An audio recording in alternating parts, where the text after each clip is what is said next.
Muy buenos días para todos los que están escuchándonos por parte de la iglesia y los que no son miembros de la iglesia, pero que nos están viendo por este medio. Bienvenidos a este espacio. Estamos teniendo lo que es nuestro servicio general de la mañana. Acabamos de terminar con el estudio de Escuela Dominical a cargo de nuestro hermano César Sandoval. Le agradecemos por ese estudio de Hebreos capítulo 7. Vamos a continuar entonces el servicio de esta mañana con un par de himnos. Vamos a empezar recuerden, les lo mencioné en la Escuela Dominical, estamos usando el himnario rojo bautista, el clásico, esta mañana. Vamos a ir el número 142 en el himnario, que es Padre, tu palabra es. Vamos a cantarlo, usted puede seguirnos en su casa, cante con fuerzas, cante con ganas en esta mañana tan preciosa. Padre, tu palabra es mi delicia y mi solaz, y es siempre aquí mis pies, y a mi alma traiga paz. Es tu ley, Señor, aro celestial, que en perenne resplandor norte guía al mortal. Si obediente oí tu voz, en tu gracia fuerza hallé, y con firme pie veloz por tus sendas caminé. Es tu ley, Señor, aro celestial, que en perenne resplandor norte guía al mortal. Tu verdad es mi sostén contra duda y tentación, y destila calma y bien cuando asalta la aflicción. Es tu ley, Señor, faro celestial, que en perenne resplandor norte guía al mortal. Son tus dichos para mí, prendas fieles de salud. Dame pues que te oiga a ti, con filial solicitud. Es tu ley, Señor, faro celestial, que en perenne resplandor norte guía al mortal. Pero vamos a empezar este servicio con una oración, y después de eso vamos a cantar el siguiente himno. Vamos a orar. Señor Padre, le damos gracias por este tiempo que tenemos juntos. Señor, gracias que aunque no estamos reunidos en un templo, pero sí está la iglesia presente. Gracias, Señor, por todo lo que nos ha dado, por sus hermosas, ricas bendiciones que nos ha derramado siempre. Gracias, Señor, por su salvación, la bendición más grande de todas, la cual su salvación pues es suya y no nuestra. Gracias, Señor, por el estudio de esta mañana acerca de acercarnos a Dios por medio del nuevo sumo sacerdote, nuestro Señor Jesucristo, por orden de Melquisedec. Gracias, Señor, por también el estudio que vamos a tener en esta mañana acerca de la defensa de Esteban en Hechos capítulo 7. Y espero, Señor, que sea de edificación para todos los que están conectados, todos los oyentes, todos los que están viendo estos estudios en esta mañana. Gracias le damos, Señor, por su iglesia local, a la cual nosotros pertenecemos, Iglesia Centro Bíblico de Gracia. Gracias, Señor, por los hermanos. Le estamos pidiendo que ellos en sus casas puedan ser edificados y que estén compartiendo la palabra de Dios con todos los que se le pongan enfrente. Gracias, Señor, por todo lo que nos ha dado, en el dulce nombre de nuestro Señor y Salvador Jesucristo. Amén. Amén. Ahora sí, vamos a continuar con el siguiente himno. Vámonos a el himno número 160 en el himnario rojo, el himnario bautista, que viene siendo el himno muy conocido, muy divertido, y vamos a cantarlo con ganas. ¿qué me puede dar perdón?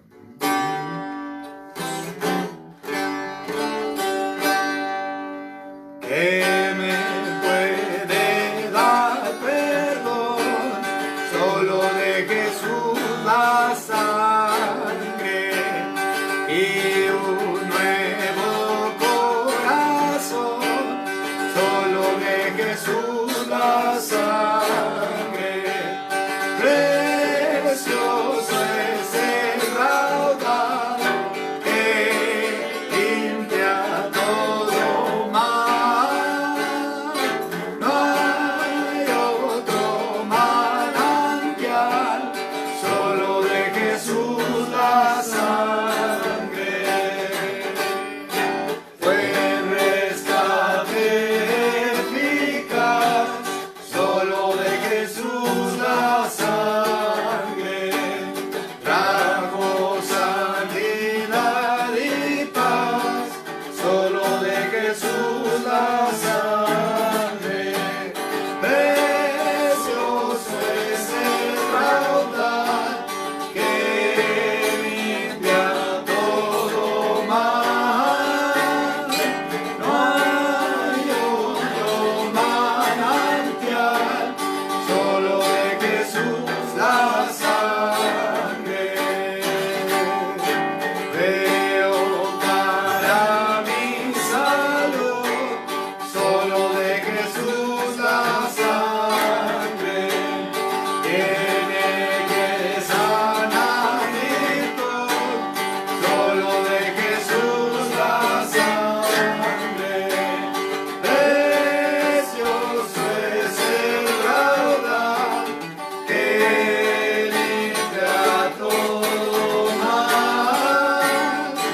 No hay otro manantial, solo de Jesús la sangre. Cantaré junto a sus pies, solo de Jesús la sangre. El Cordero digno es, solo de Jesús la sangre. Precioso es el raudal que limpia todo mal.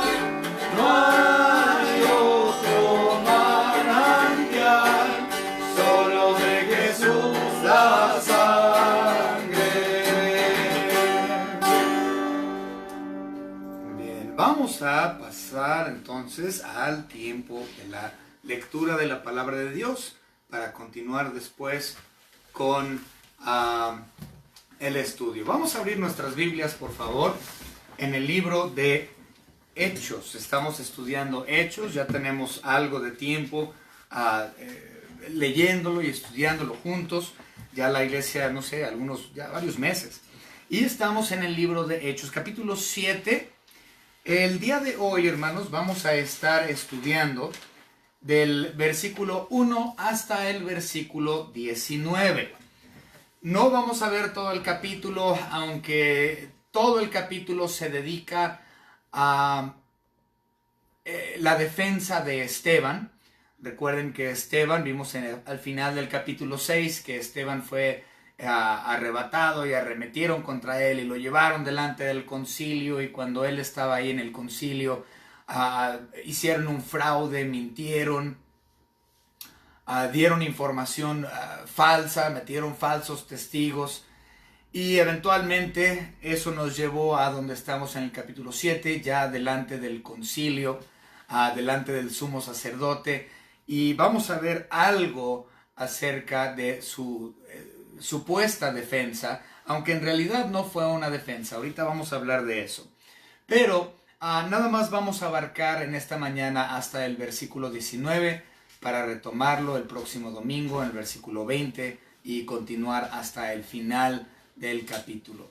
Vamos a empezar con la lectura de la palabra de Dios nuevamente. Hechos capítulo 7 del versículo 1 al versículo 19. Dice la palabra de Dios: el sumo sacerdote dijo entonces: ¿es esto así? Y él dijo: varones hermanos y padres, oíd.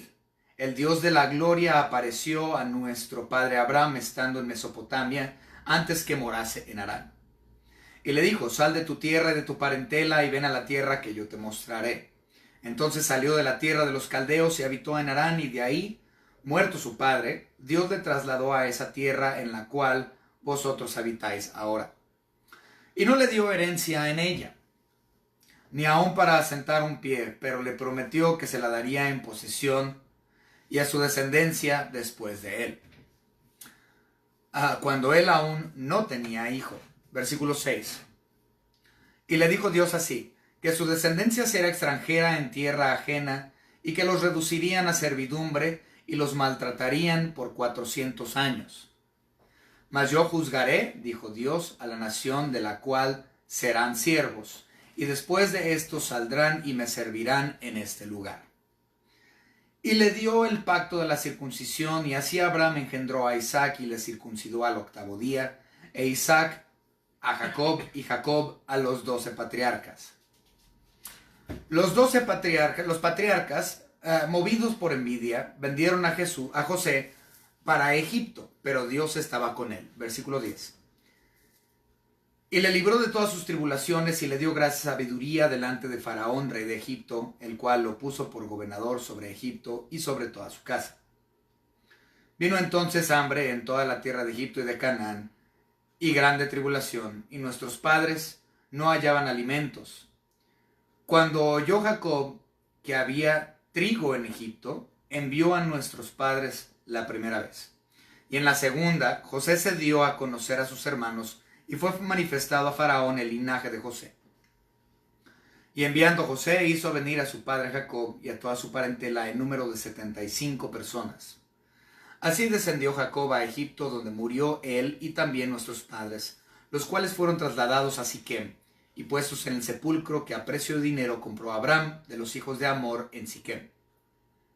Pero cuando se acercaba el tiempo de la promesa que Dios había jurado a Abraham, el pueblo creció y se multiplicó en Egipto, hasta que se levantó en Egipto otro rey que no conocía a José. Este rey, usando de astucia con nuestro pueblo, maltrató a nuestros padres a fin de que expusiesen a la muerte a sus niños para que no se propagasen. Esto es palabra de Dios. Hasta el versículo 19 es lo que vamos a estudiar en esta mañana. Sin embargo, como vamos a empezar a estudiar la defensa de Esteban, lo cual nos va a tardar. Empezamos la semana pasada, vimos la acusación falsa. El día de hoy comenzamos a ver su defensa, o la supuesta defensa, a la cual abarca todo el capítulo, pero lo vamos a dividir en 2 secciones, es decir, el próximo domingo terminaremos y veremos también el apedreamiento, la muerte de Esteban. Al ser llevado ante el concilio Esteban, básicamente se le pidió que él diera defensa. Eso lo podemos ver en el versículo 1 que vamos a leer en unos momentos. Una defensa a su favor. Pero en vez de una defensa, realmente Esteban hace todo lo contrario. Él termina acusando a sus acusadores.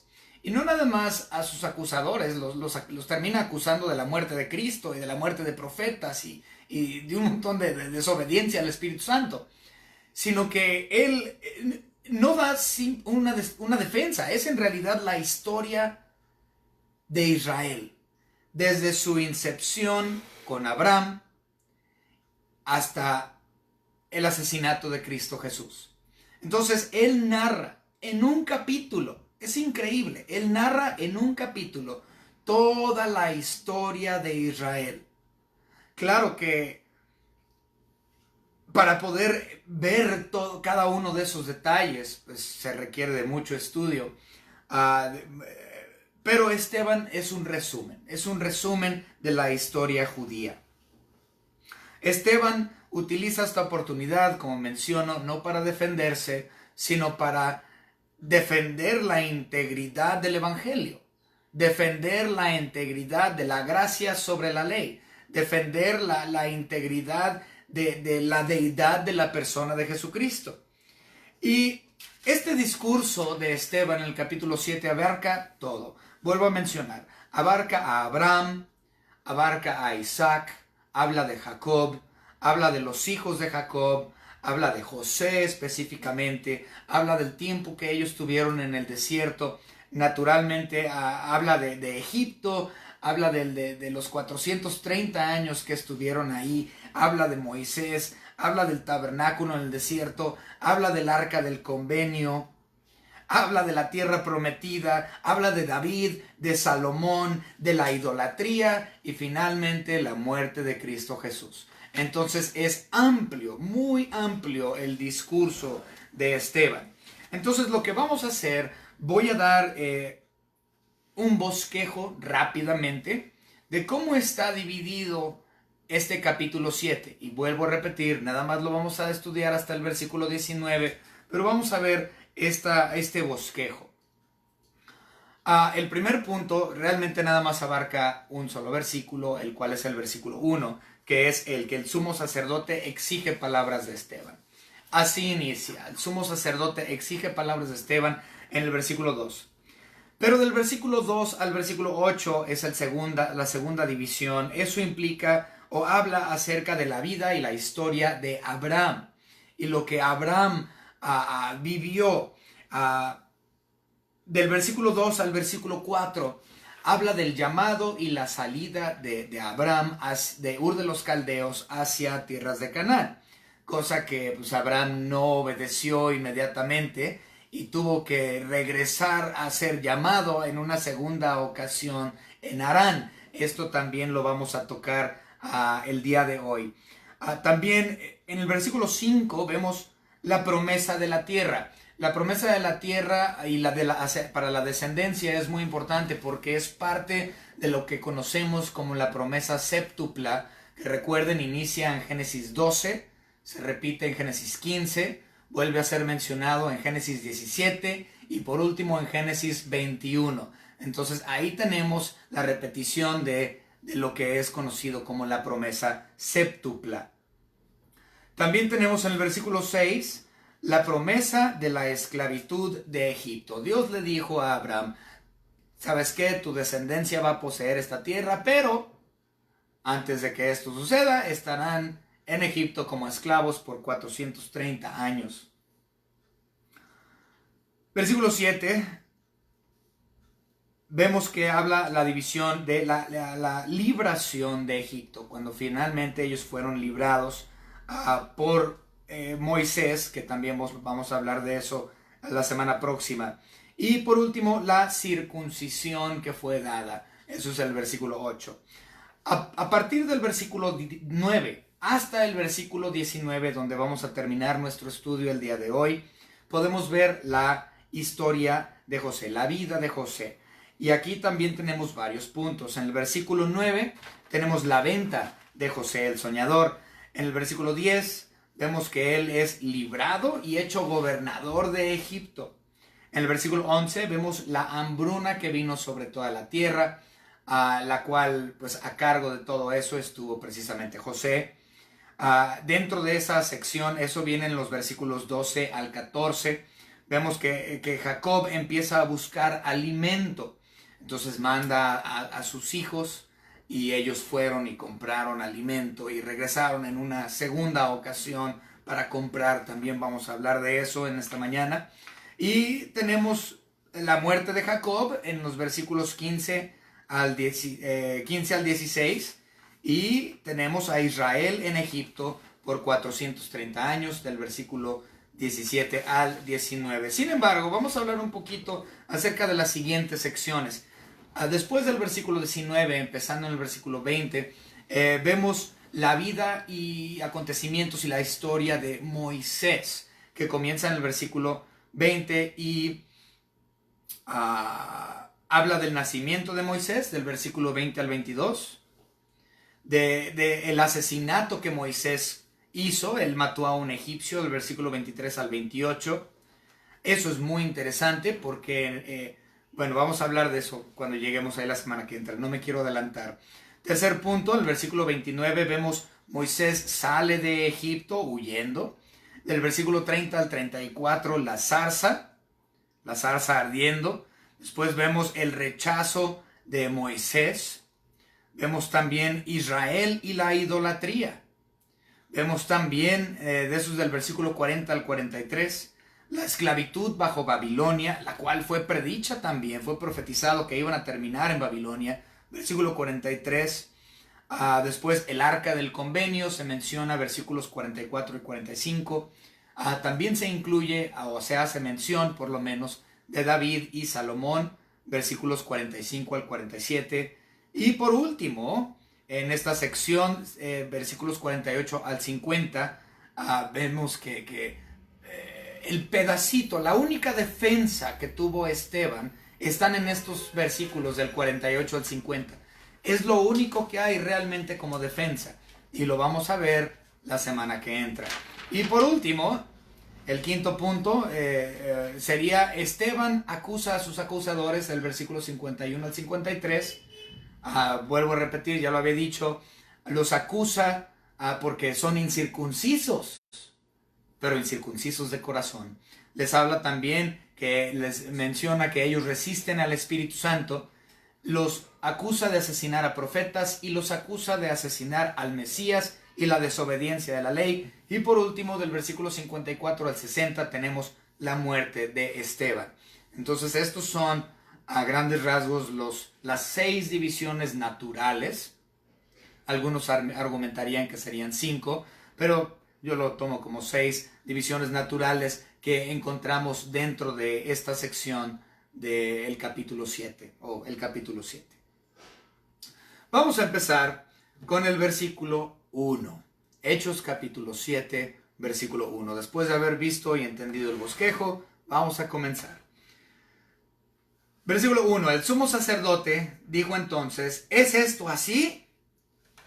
Pues, ¿a qué se refería? Pues se estaba refiriendo a la acusación hecha en el capítulo anterior. Vamos rápidamente a Hechos capítulo 6, versículos 11, 13 y 14. El versículo 11 del capítulo 6 dice: entonces sobornaron a unos para que dijesen que le habían oído hablar palabras blasfemas contra Moisés y contra Dios. Entonces la acusación era de palabras blasfemas contra Moisés y contra Dios. Versículo 13: y pusieron testigos falsos, que ya habíamos hablado de eso, que decían: este hombre no cesa de hablar palabras blasfemas contra este lugar santo y contra la ley. Entonces, que él estaba hablando mal en contra de Moisés, en contra de Dios, blasfemias, en contra del templo y en contra de la ley. Versículo 14: pues le hemos oído decir que ese Jesús de Nazaret destruirá este lugar y cambiará las costumbres que nos dio Moisés. Entonces, esta era la acusación, o por lo menos la acusación original. Entonces, aquí en el versículo 1 nosotros vemos que el sumo sacerdote le dice: ¿es esto cierto? Ahora, ¿quién es el sumo sacerdote? Pues sabemos, por lo que nos dice la Biblia, que el sumo sacerdote en aquel año fue Caifás. ¿Okay? Aunque Anás también se menciona cuando Cristo es llevado ante el concilio, pero es Caifás quien tiene la autoridad romana como sumo sacerdote. Entonces Caifás es quien está delante de Esteban diciéndole: a ver, Esteban, defiéndete. ¿Es cierto las acusaciones que dijeron contra ti? Defiéndete. ¿Es esto cierto? Y nuevamente sabemos que era Caifás porque históricamente sabemos que Caifás sirvió o fungió como sumo sacerdote hasta el año 36 después de Cristo. Entonces, para cuando Esteban fue asesinado, fue los inicios de la iglesia, unos meses nada más después de la resurrección de Cristo Jesús. Caifás todavía estaba en su puesto.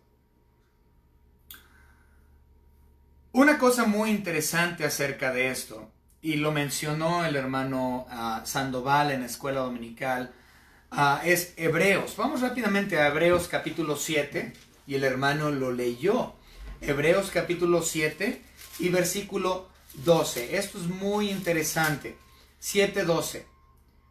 Porque cambiado el sacerdocio, necesario es que haya también cambio de ley.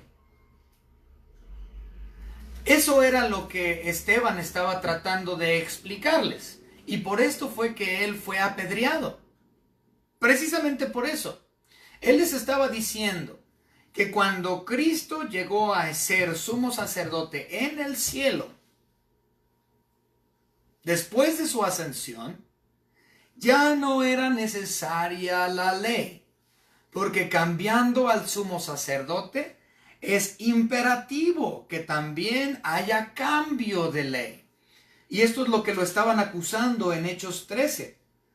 Fíjense, dice, hablar palabras blasfemas contra este lugar santo y contra la ley. Y después en el versículo 14, y cambiará las costumbres que nos dio Moisés. Era obvio que tenía que cambiar las costumbres. Era obvio que la ley iba a cambiar por gracia. ¿Por qué? Porque ahora hay un sumo sacerdote haciendo quien es Cristo. Y es una orden por medio de Melquisedec. Entonces, por medio del sacerdote aronita, todo eso ya quedó obsoleto. Yo ya no necesito un sacerdote para confesar mis pecados. Cristo Jesús es mi sacerdote que está en los cielos. Y no hay otro nombre bajo el cielo en que yo pueda ser salvo. Él es mi representante. Dice la Biblia que no hay mediador entre Dios y los hombres más que tan solo Jesucristo. Entonces, si Él es mi representante, yo no necesito un sacerdocio, ni sacerdotes católicos, ni ningún otro tipo de sacerdote, ni sacerdotes judíos incluso, ningún rabí. Cuando hubo cambio de sacerdocio, dice Hebreos 7:12, es necesario cambiar la ley. Versículo 2. Y él dijo, aquí comenzamos con la defensa de Esteban, y él dijo, varones hermanos y padres, oíd. El Dios de la gloria apareció a nuestro padre Abraham, estando en Mesopotamia, antes que morase en Harán. Lo primero que notamos en este versículo es que él está hablando a otros hebreos. Él está hablando judíos porque les está diciendo varones hermanos. No les estaba diciendo hermanos porque eran cristianos, ciertamente no lo eran. Él estaba llamándolos hermanos porque eran de la misma raza, eran hebreos. Por lo tanto, hermanos, no refiriéndose a la iglesia, refiriéndose a los hebreos que estaban ahí en el concilio para acusarle. Lo segundo que vemos muy interesante aquí es la palabra el Dios de la gloria. Esto es interesante porque esto nada más aparece en dos lugares dentro de la Biblia. Aparece aquí, Dios de la gloria, y aparece también en Salmos 29:3. En Salmos 29:3 hay un cambio pequeño. No dice Dios de la gloria, sino dice Dios de gloria. Pero es realmente en esencia lo mismo. Vamos a leerlo. Salmos capítulo 29. Vuelvo a repetir, estos son los únicos dos lugares en la Biblia donde se menciona a Dios de gloria o Dios de la gloria. Vuelvo a repetir, Salmos 29 y versículo 3. Dice la palabra de Dios, voz de Jehová sobre las aguas, truena el Dios de gloria. Jehová sobre las muchas aguas. Ahora, a mí me gustó algo que mencionó John MacArthur en esta sección. Él menciona que la gloria de Dios solo se manifiesta en la suma de los atributos de Dios. Vuelvo a repetir. Él menciona que la gloria de Dios, o Dios de gloria, su gloria, se manifiesta en la suma de sus atributos, tanto morales como también naturales. Entonces, esto es precioso si nosotros lo tomamos desde este punto de vista y lo pensamos, que la gloria de Dios se manifiesta en la suma de sus atributos. Eso es precioso. En otras palabras, no podemos entender la grandeza de la gloria de Dios porque no entendemos totalmente qué es omnipotencia, omnipresencia, inmutabilidad. Lo entendemos en teoría, pero realmente decir yo comprendo la omnipotencia de Dios y su soberanía, no. Entonces, hablando de la gloria de Dios en la suma de sus atributos, es una cosa preciosa. No podemos ni siquiera imaginarnos eso. Sabemos que la palabra aleluya también significa la gloria de Dios.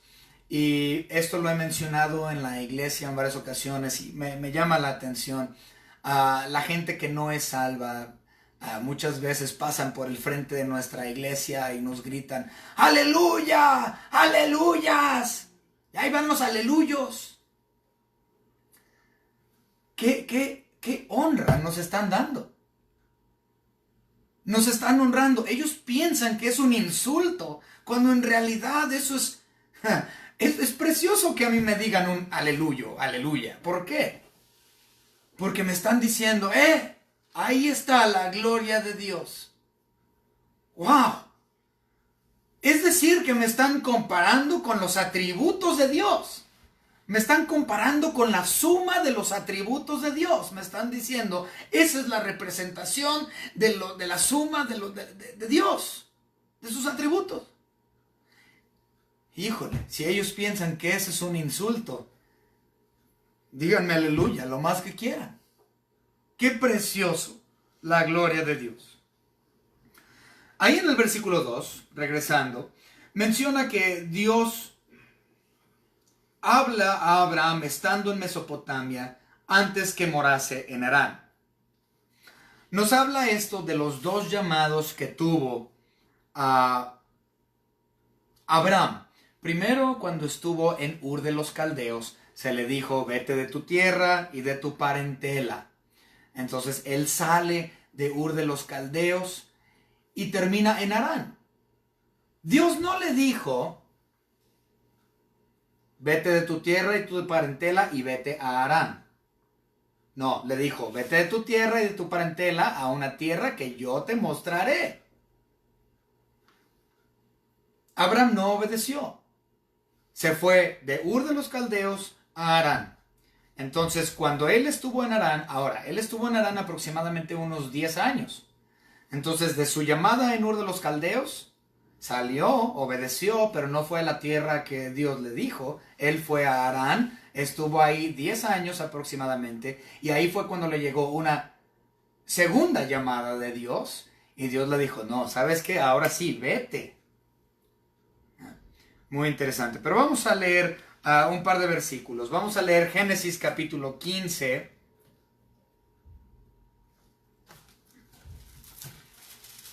Y vamos a leer el versículo 7. Dice la palabra de Dios en Génesis 15:7. Y le dijo, yo soy Jehová que te saqué de Ur de los Caldeos para darte a heredad esta tierra. Entonces Dios ni siquiera menciona a Harán. ¿Por qué? Porque no fue la intención de Dios que él fuera a Harán. Fue la intención de Dios que él fuera directamente de Ur a Canaán. Cosa que no sucedió. Mostrando, algo de desobediencia humana por parte de Abraham. Él se fue de Ur a Harán, a Canaán. Y se tardó algunos años para completar eso. Bien, vamos a continuar. Vamos a leer también Nehemías.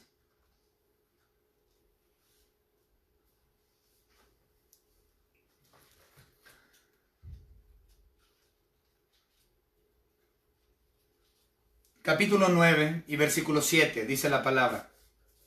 Tú eres, oh Jehová, el Dios que escogiste a Abraham y lo sacaste de Ur de los Caldeos y lo pusiste el nombre de Abraham. Entonces de ahí fue de donde él salió y entendemos eso, de Ur de los Caldeos. Ahora, si nosotros vamos rápidamente y leemos Hechos capítulo 7 y versículo 3, vemos que está citando Génesis 12:1. Vamos a verlo.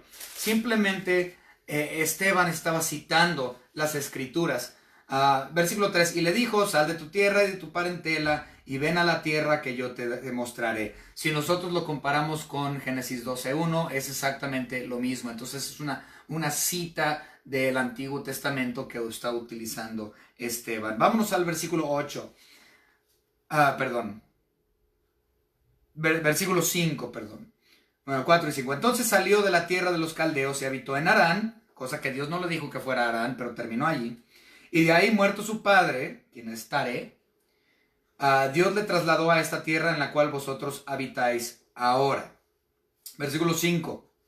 y no le dio herencia en ella ni aun para sentar un pie, pero le prometió que se la daría en posesión y a su descendencia después de él, cuando él aún no tenía hijo.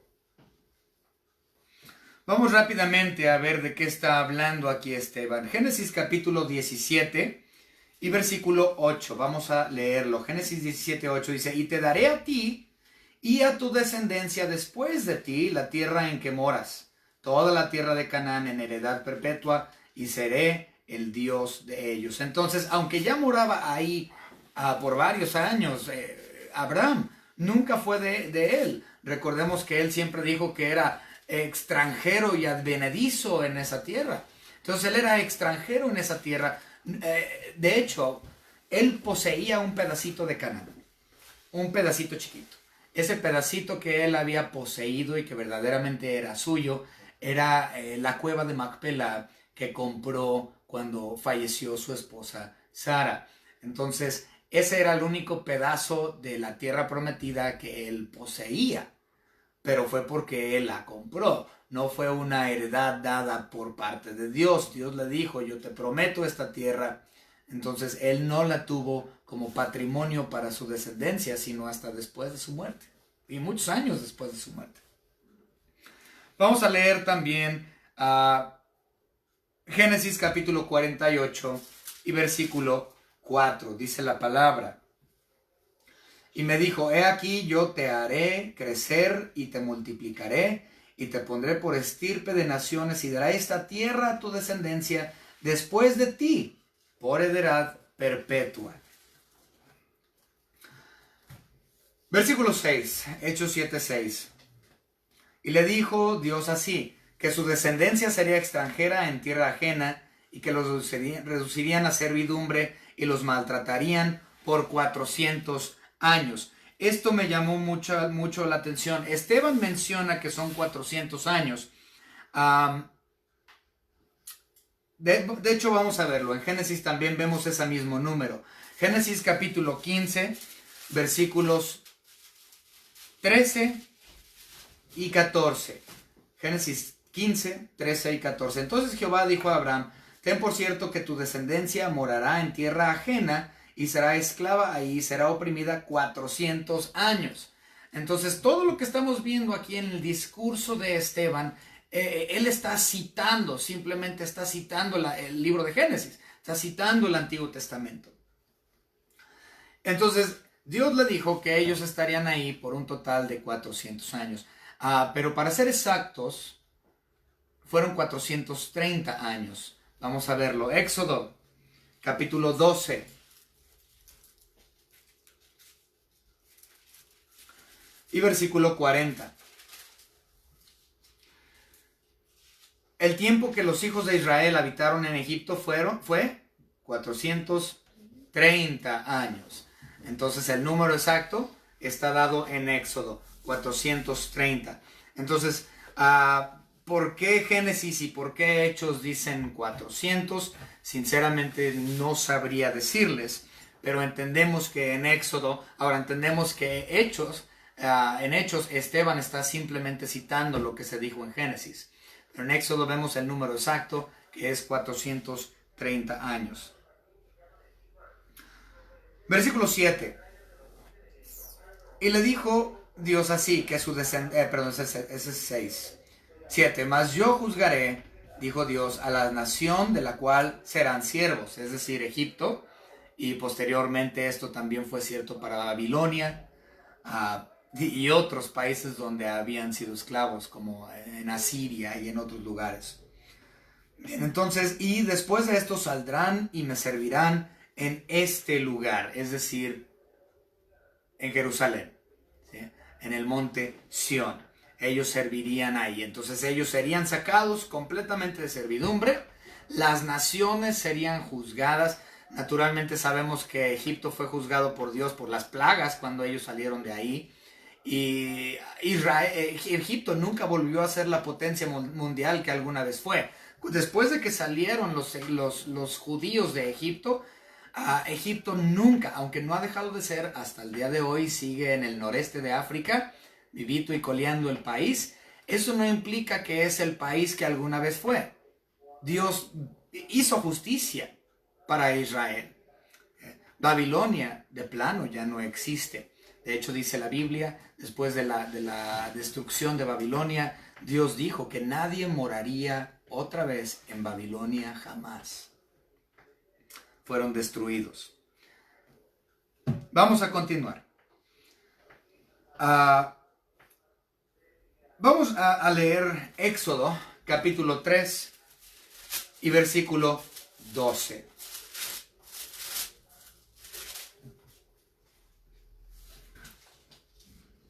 Y él respondió: ve, porque yo estaré contigo, y esto te será por señal de que yo te he enviado cuando hayas sacado de Egipto al pueblo.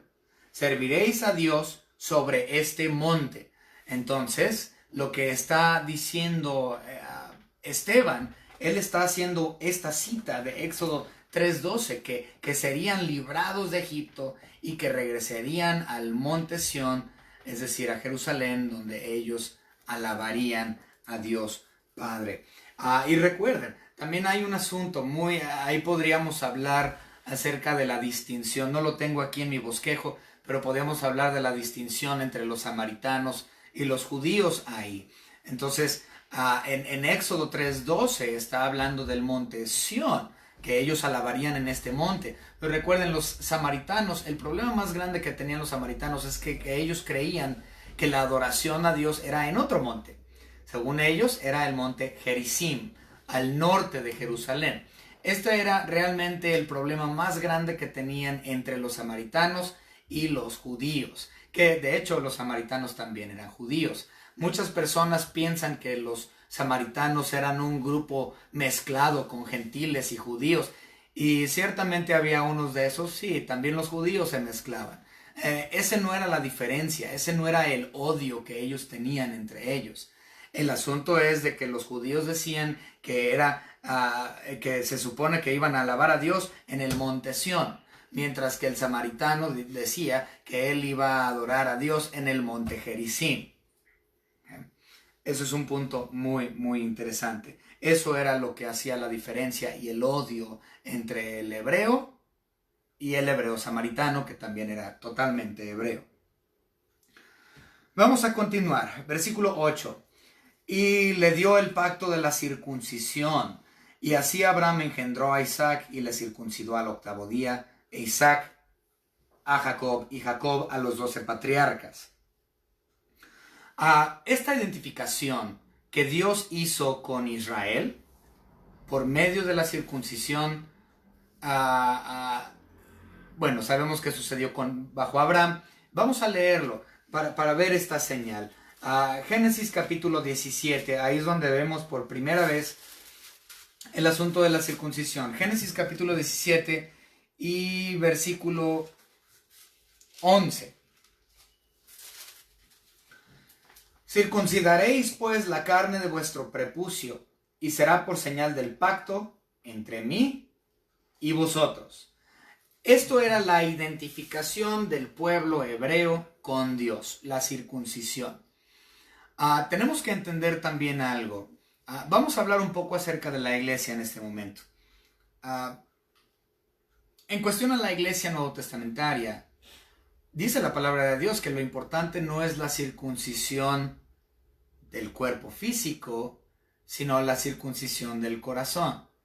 Es decir, que en el Nuevo Testamento no se nos exige la circuncisión, porque ciertamente no somos judíos, somos gentiles.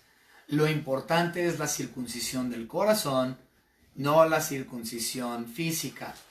Ahora, en cuanto a esto es algo de la acusación de Esteban. Si nosotros nos vamos, bueno, no lo iba a mencionar en esta ocasión, pero ya que estamos aquí lo voy a hacer.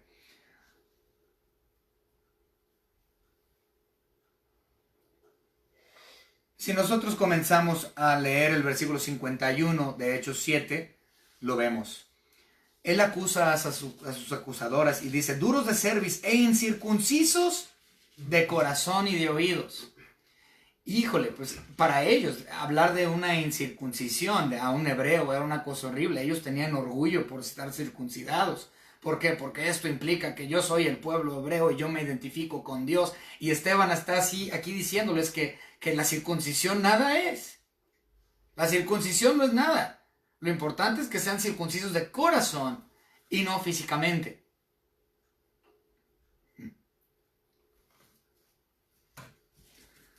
Continuamos. Bueno, y regresando al tema de la iglesia, antes de que se me olvide. Israel se identificaba con Cristo, con Dios por medio de la circuncisión, pero la iglesia, nosotros nos identificamos con Cristo por medio del bautismo. No estoy diciendo que el bautismo es lo que nos salva, no. El bautismo viene después de la salvación y el bautismo es lo que nos identifica con la muerte, sepultura, resurrección de nuestro Señor Jesucristo. Esto viene mencionado en Romanos capítulo 6, los primeros 3, 4, 5 versículos. Entonces, vuelvo a repetir, como iglesia, nuestra identificación es por medio del bautismo, por inmersión en agua y no por circuncisión. Bien, continuamos.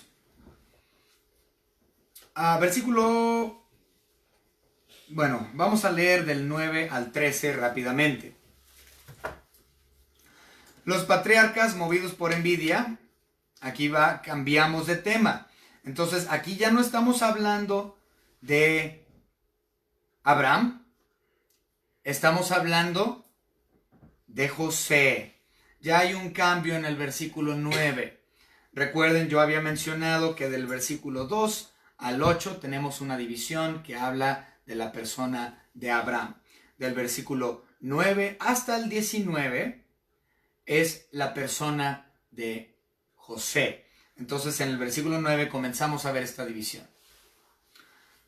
Los patriarcas, movidos por envidia, vendieron a José para Egipto, pero Dios estaba con él. Y le libró de todas sus tribulaciones y le dio gracia y sabiduría delante de Faraón, rey de Egipto, el cual lo puso por gobernador sobre Egipto y sobre toda su casa. Vino entonces hambre en toda la tierra de Egipto y de Canaán y grande tribulación. Nuestros padres no hallaban alimento. Cuando oyó Jacob que había trigo en Egipto, envió a nuestros padres la primera vez, es decir, a los 12. Y en la segunda, José se dio a conocer a sus hermanos y fue manifestado en Faraón el linaje de José. Esto está hablando de las dos ocasiones cuando ellos fueron allá. Entonces estamos viendo que José es vendido. Ya conocemos la historia de José el soñador y su túnica de muchos colores. Y él fue vendido. Cuando él fue vendido, tiempo después, pues ya sabemos por lo que nos dice Génesis, que él llegó a ser bueno, no fue el copero del reino, pero fue mayordomo, gracias, es la palabra que se me fue, llama mayordomo del rey. Y cuando esto sucede, eventualmente tuvo problemas con la esposa del faraón, lo llevan a la cárcel, fue librado eventualmente, y una aventura realmente espectacular la cual pasó ahí con José. Entonces aquí Esteban simplemente hace una mención de que él fue vendido en esclavitud, llegó a ser parte de Egipto, llegó a ser gobernador de Egipto y ser mayordomo gracias del faraón. Bien, entonces él menciona todo eso, pero menciona también el versículo 13 que acabamos de ver en Hechos 7:13, que en la segunda vuelta que ellos dieron a Egipto después de la hambruna fue que él ya se manifiesta a ellos, porque ya no podía contenerse, ya no podía él decir, no, mantenerlo en secreto que él era José su hermano. Vamos a verlo. Génesis capítulo 43.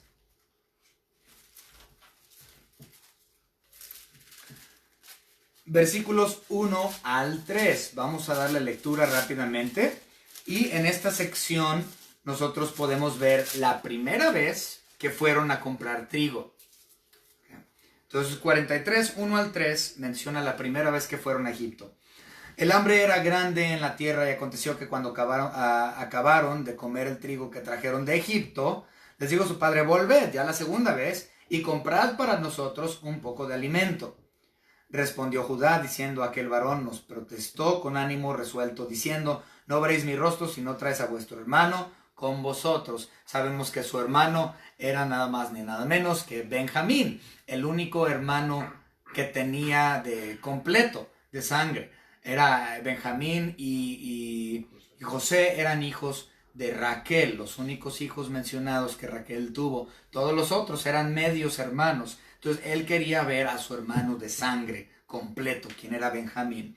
Entonces ellos regresan nuevamente para comprar más alimento, y aquí lo vemos en el 45, 1 al 3, la segunda vez que ellos regresan. No podía ya José contenerse delante de todos los que estaban al lado suyo, y clamó: haced salir de mi presencia a todos. Y no quedó nadie con él al darse a conocer José a sus hermanos. Entonces se dio a llorar a gritos, y oyeron los egipcios, y oyó también la casa del faraón. Y dijo José a sus hermanos: yo soy José, ¿vive aún mi padre? Y sus hermanos no pudieron responderle porque estaban turbados delante de él. Wow, entonces Esteban hace mención de este encuentro, de esta manifestación de José delante de sus hermanos en la segunda etapa, cuando ellos regresaron para comprar alimento. Versículo 14. Y enviando José, hizo venir a su padre Jacob y a toda su parentela en número de 75 personas. Aquí también tenemos algo que parece ser una discrepancia muy interesante. Entonces, aquí se nos dice que José envió por su padre y a toda su parentela, y que llegaron a Egipto un total de 75 personas. Pero el problema es de que en todo Génesis y Éxodo y Deuteronomio no se mencionan 70. No se mencionan 75, se mencionan 70. Entonces, ¿por qué Esteban dijo que eran 75 cuando Génesis, Éxodo y Deuteronomio dice que son 70? ¿Hay una discrepancia? ¿Le salieron mal las matemáticas a Esteban por 5? Vamos a leerlo rápidamente, qué es lo que dice aquí Génesis. Vamos a verlo. Génesis capítulo 46.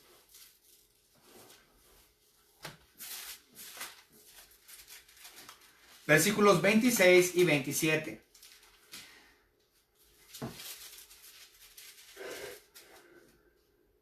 Todas las personas que vinieron con Jacob a Egipto procedentes de sus lomos, y las mujeres de los hijos de Jacob, todas las personas fueron 66.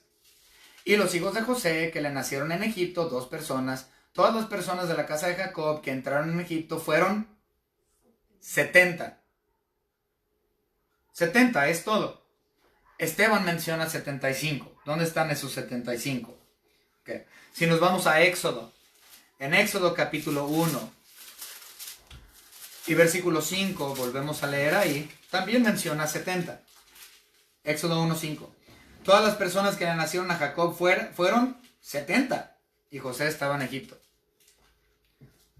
También en Deuteronomio, capítulo 10, tenemos lo mismo. Versículo 22. Con 70 personas descendieron tus padres a Egipto, y ahora Jehová te ha hecho como las estrellas del cielo en multitud. ¡Wow! Entonces, ¿qué le pasó a Esteban mencionando que son 75? Cuando todo el Antiguo Testamento menciona que son 70.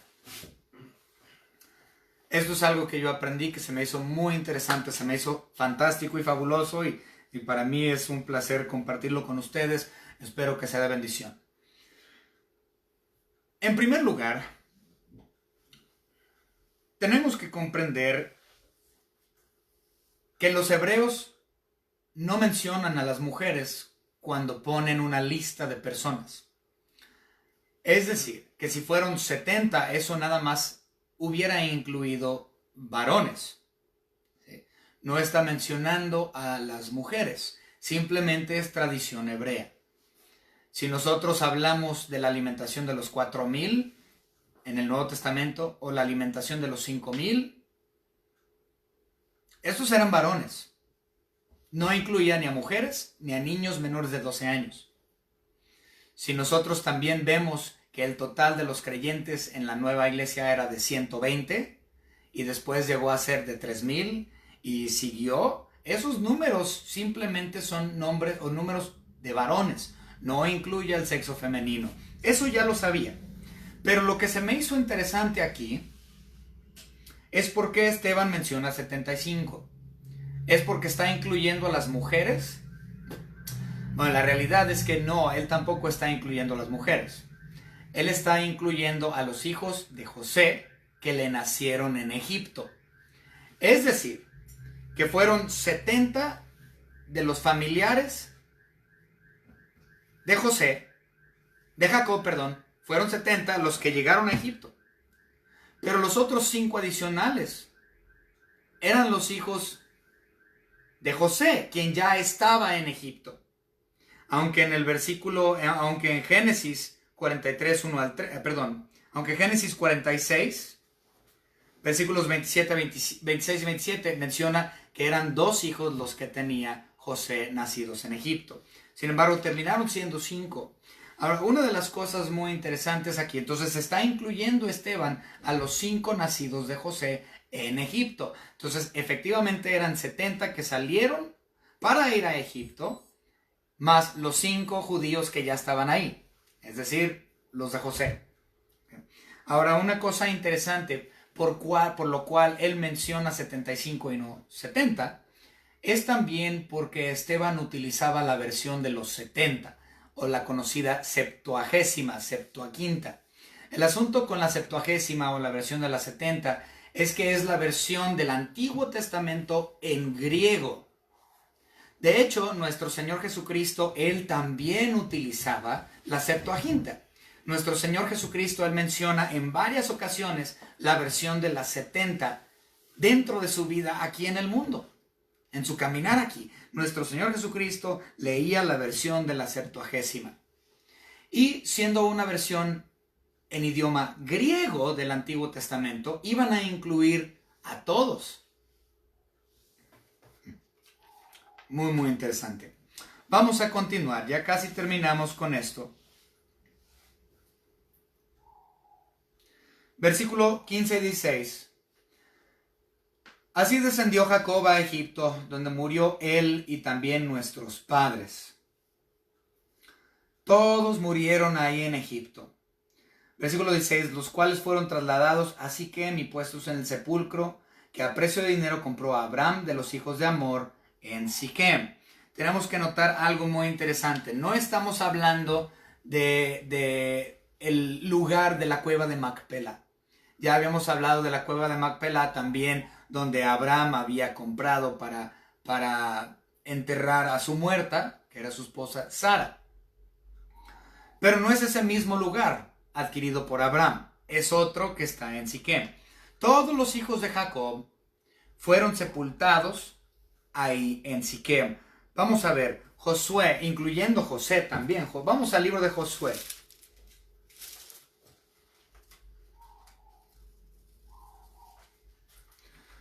Josué capítulo 24 y versículo 32. Y enterraron en Siquem los huesos de José, que los hijos de Israel habían traído de Egipto en la parte del campo que Jacob compró de los hijos de Hamor, padre de Siquem, por 100 piezas de dinero, y fue posesión de los hijos de José. Ahí fue donde fueron enterrados José y sus hermanos. Entonces, no es para que lo confundan con la cueva de Macpelá, que fue donde Abraham y Sara fueron enterrados. Vamos a verlo. Y ahí precisamente también Jacob fue enterrado ahí también. Vamos a ver Génesis capítulo 50. No nada más Abraham y Sara, Jacob mismo fue enterrado ahí. Entonces él fue enterrado en un lugar aparte con sus hijos. Génesis capítulo 50 y versículo 13. Dice la escritura: pues lo llevaron sus hijos a la tierra de Canaán y lo sepultaron en la cueva del campo de Macpela, la que había comprado Abraham con el mismo campo, para heredad de sepultura de Efrón el Eteo al oriente de Mamre. Entonces, a Jacob, Abraham, Sara, ellos fueron enterrados en la cueva. Sin embargo, los hijos de Jacob, incluyendo a José, fueron enterrados en Siquem. Versículo 17. Hechos capítulo 7, versículo 17. Pero cuando se acercaba el tiempo de la promesa que Dios había jurado a Abraham, el pueblo creció y se multiplicó en Egipto. De hecho, se considera, yo no puedo comprobarlo bíblicamente, no lo puedo corroborar, pero históricamente se cree que para cuando Israel sale de Egipto, eran aproximadamente 2 millones de israelitas. ¿De dónde sacaron su información para decir que eran 2 millones? Pues realmente no lo sé. Pero sabemos por lo que dice la Biblia que sí fue un gran número de israelitas que salieron. Tantos, muchísimos. Bien. Vamos a ver eso. Éxodo capítulo 1.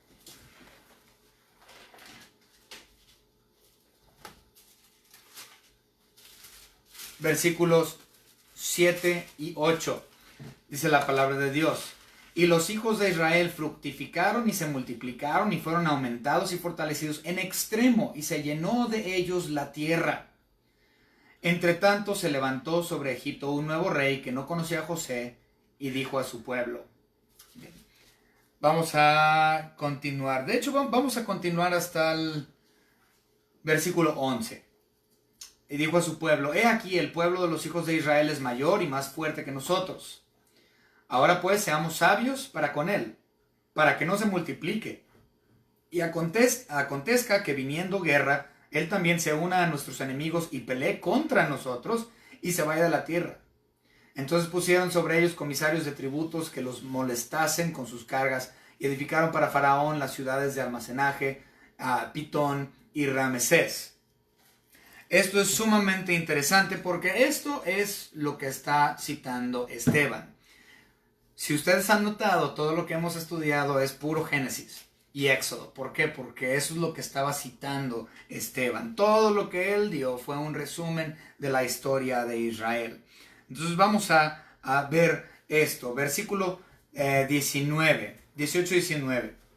Hasta que se levantó en Egipto otro rey que no conocía a José, que es lo que acabamos de leer en Éxodo 1, 7 al 8. Este rey, versículo 19, usando de astucia con nuestro pueblo, maltrató a nuestros padres a fin de que expusieran a la muerte a sus niños para que no se propagasen. Esto también lo leímos en Éxodo capítulo 1, versículos 10 y 11, y también lo incluye el versículo 22. Éxodo 1, 22. Entonces Faraón mandó a todo su pueblo diciendo: echad al río a todo hijo que nazca y a toda hija preservad la vida. Ellos no querían la multiplicación del pueblo hebreo porque, como vimos ya en Éxodo 1, ya eran más grandes que los mismos egipcios y tenían miedo de que en una guerra se les rebelaran en contra de ellos. Entonces, estos son los dos personajes con los cuales inicia su defensa Esteban. Y quiero que se den cuenta que ni siquiera no hay una defensa aquí. Él simplemente está dando el Antiguo Testamento. Él está dando la historia en resumen de los padres, de los patriarcas, desde Abraham hasta la muerte de nuestro Señor Jesucristo. Entonces el día de hoy estudiamos la defensa de Esteban, si lo quieren llamar defensa. Vimos la primera parte que habla de Abraham y la segunda parte que habla de José. Y realmente mi esperanza, mi anhelo es de que al terminar este capítulo de Hechos capítulo 7, realmente podamos entender más acerca de Israel como nación, más acerca de los crímenes de Israel, y ciertamente que nosotros podamos al final de este estudio, en un par de semanas, o esperemos la semana próxima, tomar a Esteban como nuestro modelo a seguir. Nuevamente, Esteban es el modelo que la iglesia debe de tener en mente. Él no se está defendiendo, él no está pidiendo que se le quite el problema. Él simplemente está narrando el pecado del pueblo hebreo desde sus inicios hasta el asesinato de Cristo Jesús. Eso es defender la fe, eso es defender la palabra de Dios, eso es una defensa real del evangelio, muerte, sepultura, resurrección y deidad de la persona de nuestro Señor Jesucristo. Y mi carga para ustedes en esta mañana, para lo que se están viendo, es que ustedes hagan eso, defiendan, pongan defensa No pidan que se les quite el problema. No pidan que las cosas desaparezcan, como por ejemplo este coronavirus que estamos viviendo. Obviamente está aquí por voluntad de Dios. Si no fuera voluntad de Dios, no tendríamos el coronavirus. Entonces es su voluntad y gracias a Dios por su voluntad. Y no le pedimos que nos quite este problema, esta pandemia que existe. Al contrario, simplemente estamos pidiendo que podamos sobrellevar esta carga y seguir hablando con denuedo la palabra de Dios. Vamos a orar. Señor Padre, le damos gracias por todo lo que nos ha dado. Gracias, Señor, porque usted es soberano y en control de todo. Gracias, Señor, por el testimonio que estamos estudiando de Esteban y lo que él hizo, Señor, delante de estos sus acusadores, acusándolos a ellos de la muerte y sangre de tu Hijo Jesucristo. Gracias le damos por el estudio pequeño que tuvimos de Abraham y de José en esta mañana.